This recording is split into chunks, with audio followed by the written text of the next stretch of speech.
बच्चों, आज हम क्लास 12 की प्रथम पाठ पहली पाठ बातचीत को लेकर आप लोगों के सामने प्रस्तुत हुए हैं। तो सबसे पहले आज बातचीत पाठ के सारांश यानी इस पाठ में लेखक क्या कहना चाहते हैं पूरे निष्कर्ष तौर पर हम लोग जानेंगे। तो बातचीत एक ललित निबंध है। आपसे प्रश्न पूछा जाता है ये साहित्य की कौन सी विधा है, तो ये एक ललित निबंध है और इसमें क्या क्या बातें कही गई है लेखक के द्वारा। तो चलिए पढ़ते हैं कि इसमें क्या है और जो महत्वपूर्ण पंक्तियां हैं उसे मैंने रेखांकित कर दिया है जो आप लोगों को सुविधा होगी। तो बातचीत एक प्रसिद्ध ललित निबंध है जो कि लेखक जो कि भारतेंदु योगिन कवि लेखक बालकृष्ण भट्ट के द्वारा रचित है। यह निबंध संवाद बातचीत की उपयोगिता, मनुष्य की बातचीत करने की कला और इसके माध्यम से विचारों को साझा करने के महत्व को रेखांकित करता है। यह बातचीत के माध्यम से आपसी समझ और संबंधों को मजबूत बनाता है। भट्ट जी का मानना है कि अगर मनुष्य में बोलने की शक्ति न होती तो पूरी दुनिया गूंगी और नीरस होती। लेखक के अनुसार बातचीत का उत्तम तरीका आत्मसंवाद है, यानी अपने आप से बात करना। मनुष्य को अपनी जिह्वा पर यानी अपनी जीभ पर काबू रखकर समझदारी से बोलना चाहिए, क्योंकि हम सभी में ये कहावत भी प्रचलित है कि ये बात ही जो है वो पान खिलाता है और लात खिलाता है। यानी आपको कोई प्रेम देगा तो इस बोली से ही, और अगर आपसे कोई नफरत करेगा तो आपकी बोली से ही। बातचीत से हृदय में जमा हुआ मवाद का यहाँ तात्पर्य है चिंता, दुख, किसी प्रकार की समस्या भाव बनकर निकल जाती है और आपका मन हल्का हो जाता है।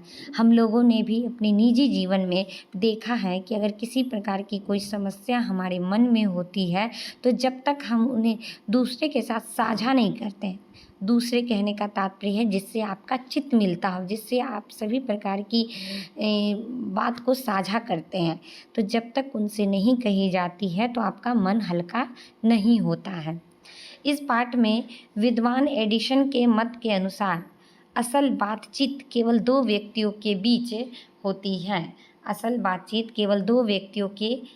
होती है। अगर तीसरा व्यक्ति आते ही बातचीत का रूप बदल जाता है और वह औपचारिक हो जाती है। आप इस पेज में देख रहे होंगे कि मैंने टिक किया है। आप इस प्रसंग को पूरी पढ़ सकते हैं तो आपको इस मुख्य बिंदु को समझ में आ जाएगी। यानी अब लेखक का मानना है कि यूरोप के लोग में जो बात करने का हुनर होता है सबसे अच्छा होता है, यानी आर्ट ऑफ कन्वर्सेशन है। यूरोप के लोगों में आर्ट ऑफ कन्वर्सेशन है। इनका मानना है कि 25 वर्ष के ऊपर वालों की बातचीत कुछ सारगर्भित होती होगी। सारगर्भित का अर्थ है कि अनुभवी, दूरदर्शी, यानी किसी अर्थ को लेकर, किसी मुख्य मुद्दों को लेकर बात होती होगी। लेकिन 25 वर्ष से नीचे के लोगों में जो बात होती है उसमें अनुभव की कमी होती है, दूरदर्शिता और गौरव उसमें नहीं पाया जाता है।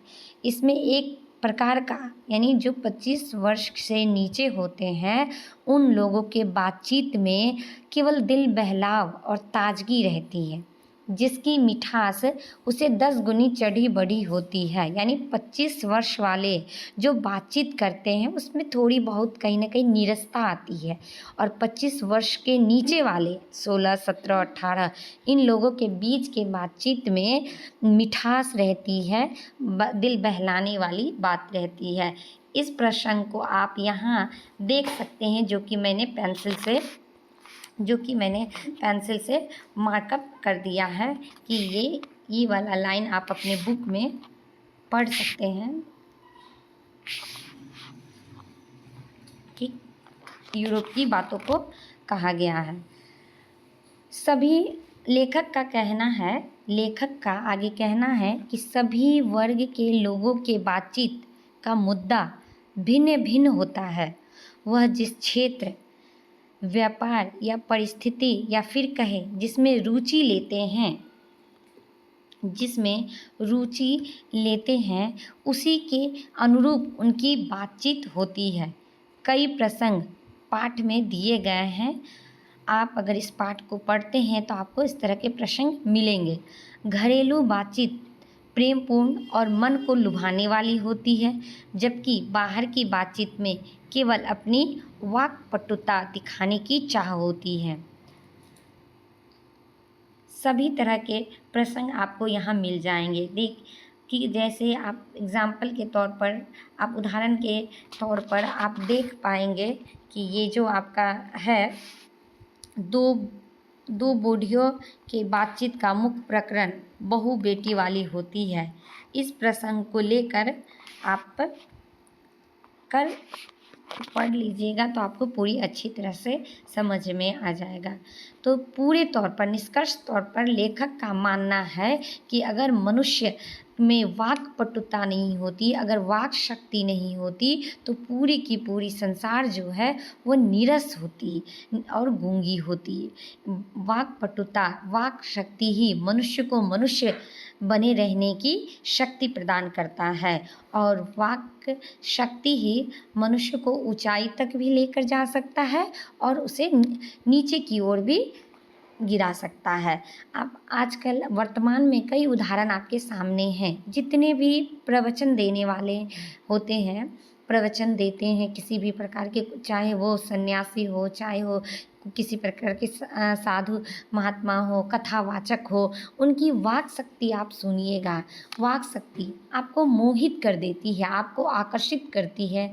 कई ऐसे उदाहरण आपके सामने देंगे कि आप उनको सुनने के लिए बाध्य हो जाते हैं।